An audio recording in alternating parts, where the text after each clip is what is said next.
Hi, everyone, and welcome to our little presentation here.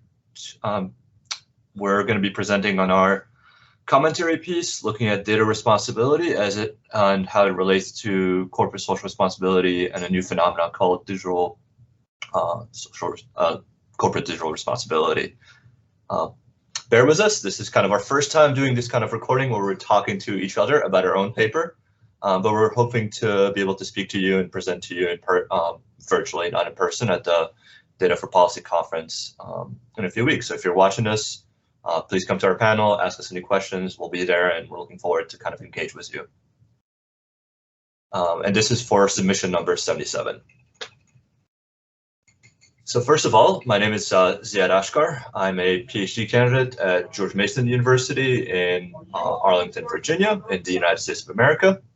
This is where I am sitting currently presenting to you, recording this lecture. This is my current position. I do research on digital technology use as it relates to humanitarian work, peace building work, and conflict resolution, and the intersection of these sectors with the business and private sector. This is kind of what my background's been in, and I'm gonna let my colleague introduce herself now. Yeah, hello. Yeah, like Ziad said, bear with us. This is probably our first time presenting to each other, but for other people as well. So we're trying our best. I'm Joanna von Merwe. I'm the Privacy and Protection Lead at the Center for Innovation of Leiden University. I'm based in The Hague, so that's where I'm presenting to you from. And yeah, so my work focuses on data responsibility, and I lead all of the work around trying to understand it as a concept that can be applied cross-sectorally and also specifically for Leiden University and higher education in general. My background is in really ethical implementation of digital technologies, and I've worked with the Ministry of Defense of the Netherlands and Harvard Humanitarian Initiative previously on the same subjects. So a bit of how it'll go today is I'm going to talk to you a bit about what corporate social responsibility is, kind of what we've seen in that with that concept and how it's been applied.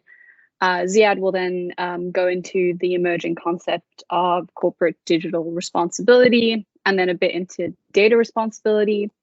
We'll look a bit at what is currently happening in the tech sector when it comes to these topics. And then, yeah, we have a bit of implications and recommendations that we have for where this topic and the sector needs to move forward when it comes to data responsibility and tech. So yeah, over to you, Ziad. Actually, I think it's you, because we're going to talk about corporate social responsibility. See, and we've had our first mistake. It's classic.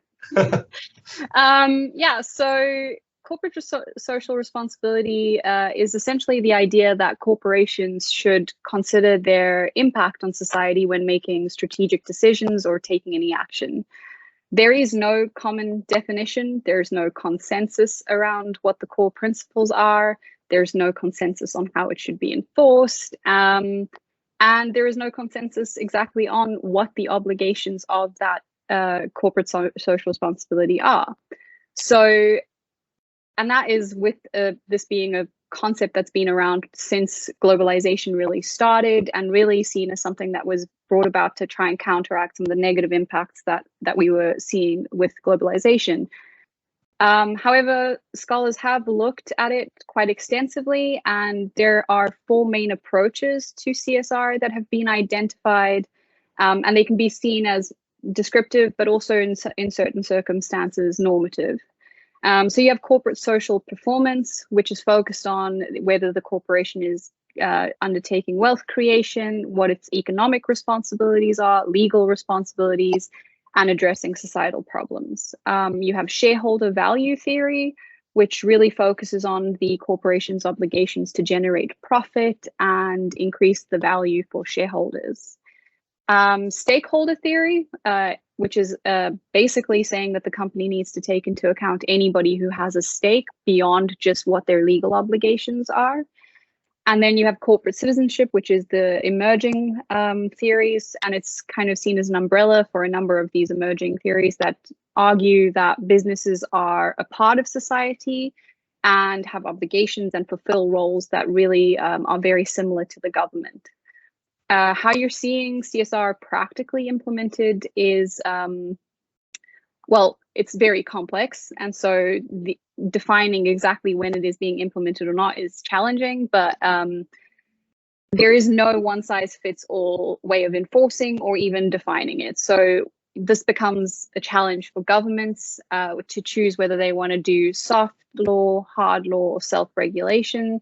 And also you see kind of regional influences into the implementation based off of the maybe home country that the company comes from, or where their main market base is. And so the ones that we really wanted to focus on, because the mechanism that's most common is through self-regulation. And this is often done through meta-organizations. Meta-organizations are organizations that are composed of other organizations. And the aim of these meta-organizations is to generate solutions, facilitate the reporting, but also take a role in accountability and capacity building to fulfill CSR. And what we're seeing in the tech sector is these meta-organizations kind of act as precursors to future regulation, where existing regulation maybe has a gray area or there is no existing regulation. They form a meta-organization to start the discussion amongst themselves. However, it goes without saying that companies do have an inherent incentive to reduce the levels and number of regulations that they have to follow. So it's a bit difficult when they are the ones initiating the discussion. It's also important to note that the aim of some of these self-regulation mechanisms can be used and is used to show that there is no need for hard government regulation due to their ability to regulate themselves. A second way of the self-regulation or regulation of CSR, is social pressure. And that's really where you see stakeholders taking actions either as individuals, such as boycotting, buying the product, or collectively, such as you see employees forming unions and really trying to push their managers into taking what they see as a more responsible approach to a subject. And now, if I am not mistaken, now it's Ziad's turn to talk about CDR.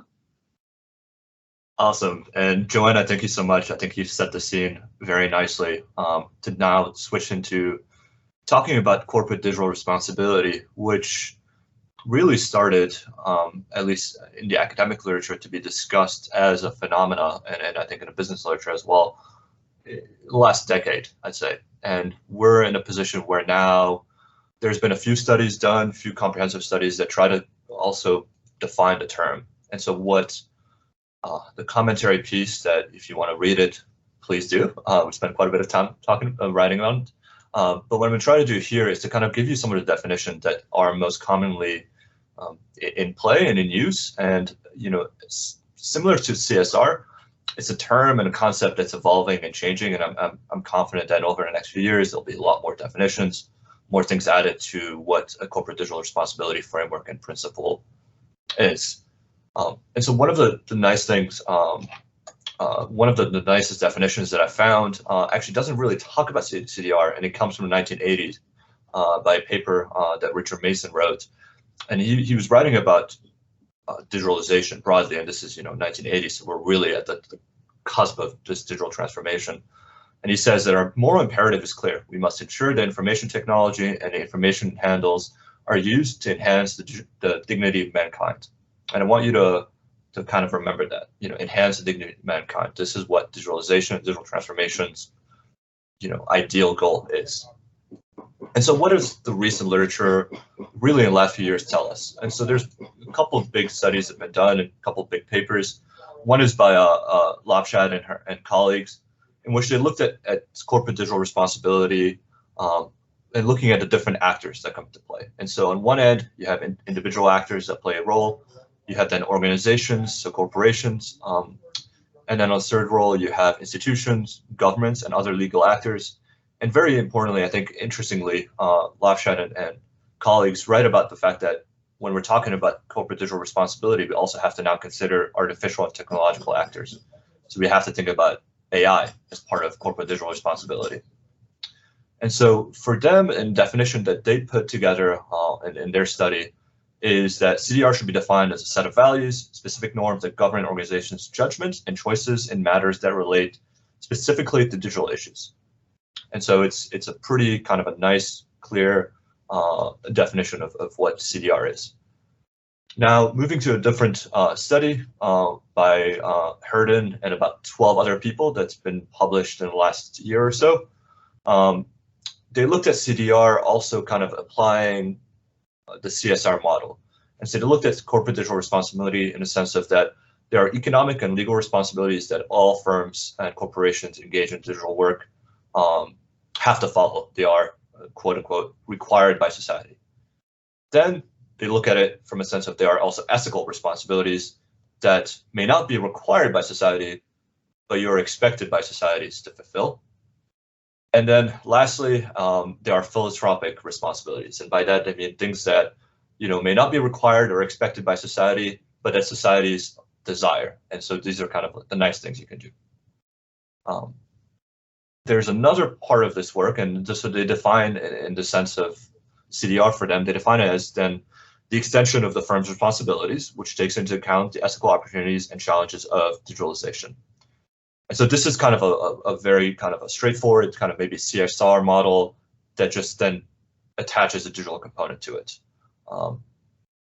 For another definition that is also useful as we think about CDR is Sloan Wade. He had a nice article in the MIT Review, and he writes that it's a set of practices and behaviors. Interestingly, the word behavior comes into play here. That helps an organization use data and digital technologies in a way that is socially, economically, technologically, and environmentally responsible. And so here we have actually the emphasis on environmental, which I think plays a big role into how we have to think about CDR. We have to think about the environmental impact of digitalization. Interestingly enough, and so these are corporate digital responsibilities. We're thinking here, we're talking about firms, we're talking about the private sector. But what we found in our work and research here is that also governments are pushing CDR. And so you have the French and German government, for examples. In our paper, we have the definitions calling for firms to actually apply a corporate digital responsibility models. And for them, there's also been kind of, they argue that it's not only necessary from a moral, ethical perspective, but applying CDR as a framework and set of principles and a set of behaviors also beneficial from a profit standpoint. Part of the discussion from CDR, if you want to kind of move away a little bit from definition, is that recently in the past few years, there's also been a push to look at digitalization from a critical lens. And so we've seen data colonialism as a concept come up. We've seen data capitalism presented as ways to understand these kind of new power dynamics that are coming about because of digitalization and digital transformation. And the digital politics are a result of kind of increased digitalization, data extraction, data collection.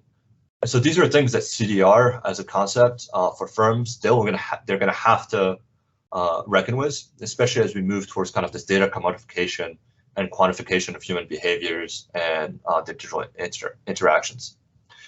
And so we wouldn't be good researchers and academics if we don't try to pitch our own definition of CDR. And so taking into consideration those previous definitions, kind of what some of the governments are pushing, we propose to define corporate digital responsibilities as a set of practices, policies, and governance structures of corporations as they relate to the digital transformation.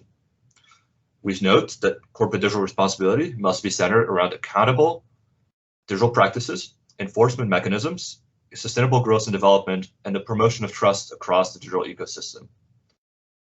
Moreover, CDR practices must also engage into how digitalization shapes society and the impacts it has on individuals, communities, and the states. And so if you take anything from our definition, there's three big things. One, for CDR to actually have any impact, it has to be accountable to not only the corporation, but to their stakeholders, to the consumers, to the governments, and to the communities where corporations operate in. It must be enforced. There has to be enforcement mechanisms. CDR can't just be a set of nice principles and rules that we have on paper, but are actually never enforced or put in play. And then CDR also must promote trust in digital ecosystem. And we've had, over the last few years with misinformation, disinformation, concerns about surveillance, there's a lot of mistrust growing between consumers and corporations when it comes to digital technology. So with all that in mind, and I want to transition to now to just briefly kind of data responsibility as to how it relates to these components. And so data responsibility is not really a new phenomenon. So actually, if you look back into the 60s and 70s, there's been data protection laws established. I think Sweden is the first country in our research we found that had a full national data protection law and act that goes back to 1973. The state of Hesse in Germany is actually one of the first kind of local governments that had a law that went back to 1970s. Today, over 66% of countries around the world have some sort of legislation that's been passed that focuses on data protection and data privacy, and they vary, in breadth and scope. Obviously, GDPR in Europe is a very big set of legislation and rules. In the U.S., the California Act, and in Virginia, the Virginia Privacy and Data Protection Act. So we've seen these growths of kind of acts and regulation from governments being pushed forward. What makes kind of data responsibility and this whole digital transformation really hard and grasp is, one, the fact that we're living through this digital transformation moment, and technology is evolving at a faster pace than potentially societies and regulation could catch up to. And this is not a new phenomena. It's not just related to digital technology. That's really related to any form of technology. And so in the fields of science, technology, sciences, and sociology, there's this concept that's been developed by a sociologist called William Ogburn a century ago. I'm talking 1909 here, where he says that really there's a cultural gap that arises when new tools and technology make it to the world, and that society have to assess their societal impact and how to deal with it and how to manage this. And so we're living through that. We're living through that cultural gap. We're living through this moment of transformation, which is why it feels really odd. It feels really weird to be going through this moment. We don't know how to legislate, how to regulate these tools. New tools are coming up all the time. And so what's really needed is to kind of think about holistically, take a holistic approach, and not to try to regulate every single tool, but to think about what does it mean to live in a world that's digitally governed, or what does it mean to live in a digitally focused, corporate world. And so CDR could be the first step. We'd argue that CDR is an important step, but it's not just it's not sufficient. That we need potentially regulation. We need other forms of regulatory mechanisms to ensure that data is handled responsibly and that the rights and privacies of individuals are maintained, all the while benefiting from this digital transformation moment we're living through. And one of the to take on as we move to this next part of our presentation is what has been kind of the current approaches. And I want to briefly touch upon what kind of the humanitarian and the nonprofit sector are doing. There's been a push over the last few years and starting in the 2010s into pushing responsible data practices and throughout the sector and throughout the humanitarian sector, and that's broadly understood. And what that meant is that there's kind of guidelines, there's new frameworks that are being pushed and developed. The International Committee of Red Cross has a data protection guidelines. There's the IASC's operational guidelines on data responsibility, humanitarian action, and they all look into how can we actually do data collection responsibly. And when we're talking about humanitarian actors, we're talking about people and organizations operating in volatile settings, in conflict settings, where they're working with people who are arguably at the most vulnerable states potentially. And so there's lessons that can be learned from how the humanitarian sector is adapting and learning to implement these new data responsibility frameworks and guidelines and operational framework that could be also incorporated into the corporate world, where they're dealing with less of a life and death situation, but still potentially life-altering practices. And so I'm going to move it back to my colleague, Joanna, to take us to other current approaches. Yeah, so I think interestingly enough, leading from what you've seen happening on the humanitarian sector, we're seeing slightly different kinds of movement happening in the tech sector. And we touch upon two examples in our commentary, even though there are quite many examples that we could have mentioned as Ziad highlighted, we're living through this change. So there's many case studies that could be used. But in terms of the self-regulation and the push for not needing government regulation, I think one of the big things that grabbed our attention is the use of oversight boards. Really oversight boards that are established by the private company or the tech company themselves. And I think the most famous of these is the Facebook one, which was established in 2019. It really has a kind of Supreme Court, the US Supreme Court kind of role where it listens to appeals, it provides commentary, it evaluates the process, but it is also mainly focused on content moderation at the moment. But if proven successful, and I say successful in terms of their judgment of successful, there is a plan to move it to other subjects within Facebook's realm. However, it also must be noted that the ruling of this oversight board can be ignored by Facebook. Whether you then see consumer reaction or not is still to be seen. But the problem with this is, once again, we're facing a one company at a time approach to a sector that has overarching societal impacts, a company that also has overarching societal impact. And it's very ad hoc. It's very as things go, and is a kind of pushback at being regulated by the government. And we can see this as a pushback because when you look at what happens when governments are trying to take action, there is a push against it. And I think one of the biggest ones when we wrote the paper, there are a couple of others now where governments such as the US have taken have the FTC with their anti-competition, the competition ruling. But at the time, the biggest one that you could see was Australia trying to require Google and Facebook to share the profits with media companies and news media companies. And it really pointed to, and there was a threat from Google and Facebook to withdraw their services from the country because of that push to regulate them. And it really showed the power dynamic that these big tech companies now have with governments. You know, they really challenged it. And it was a private company that was foundational to society that was threatening to withdraw. And there's a struggle to balance government interest, societal interest, individual private companies' interest, and whole sectors' interest. We know that Microsoft was, lobbying for this because it allowed them to gain a foothold in as a market holder, majority market shareholder there.